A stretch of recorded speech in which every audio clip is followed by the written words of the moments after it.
Hey, Michelle and Sarah, it's Spencer, obviously. It's 6 o'clock on Wednesday night. I'm recording this for a couple of different reasons.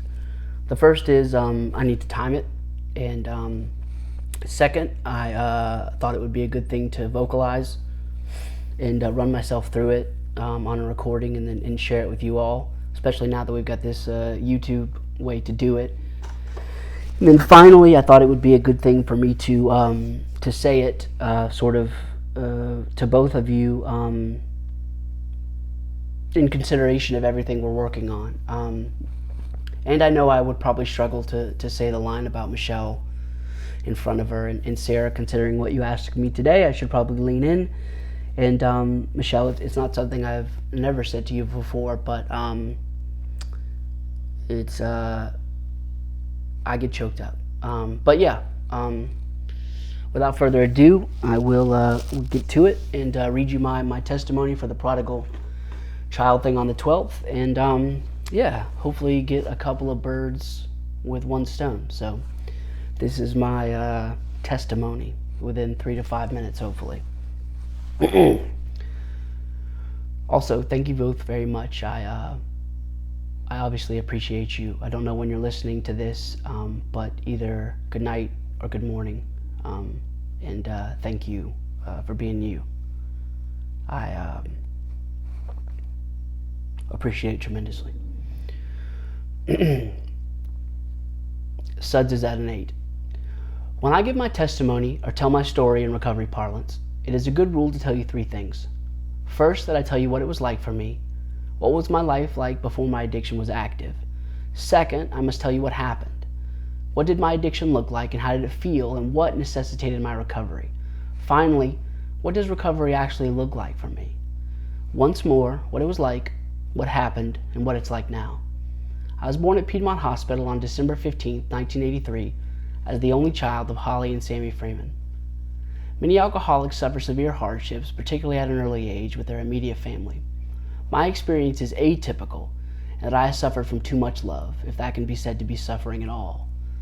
My parents were and are peerless, simply amazing. I never went without, never.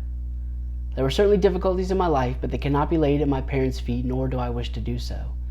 And it seems to me, by your presence here tonight, that there is at least a desire to create a supporting and loving environment, and I imagine much more than that. Once more, my parents are not to blame for my addiction or my actions. I grew up here in Cobb County. I was a good student. I won awards, graduated with honors, and was even selected as prom king and class clown.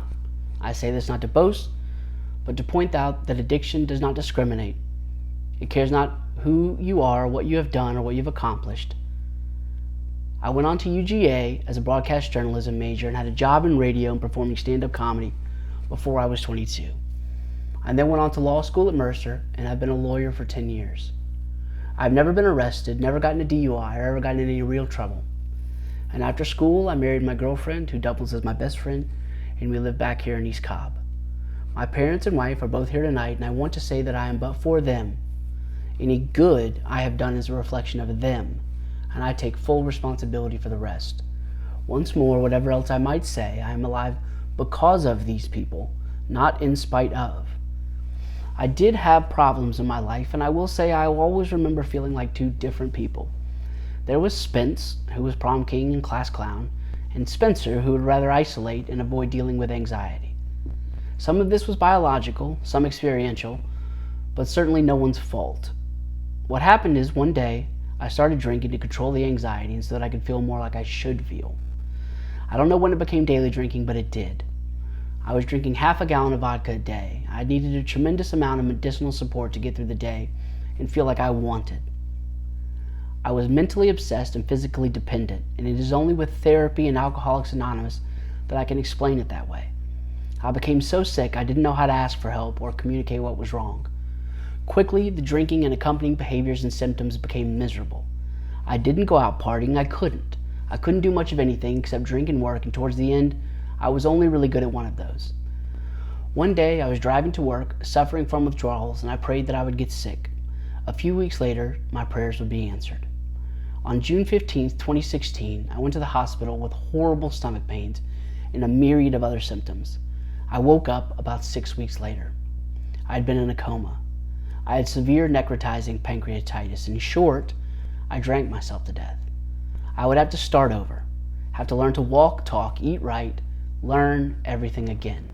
Several of the doctors said I wouldn't see Christmas, yet here I sit. I remember the coma. It was horrific. I remember it in the physical recovery, often with painful clarity. I recall, right before I woke up from the coma, a voice saying to me once more, as in, you've got one more go at this, one more quarter to play. I was very sick, and will be for the rest of my life. Both conditions, that is pancreatitis and alcoholism, are in my eyes incurable. Once more, I am very sick, but my conditions can be managed. Today, I am a member of Alcoholics Anonymous. I have a sponsor, my sponsor has a sponsor, and I have sponsees. I go to several meetings a week, not because I have to, but because I love them. I go to therapy, not because I have to, but because I love it.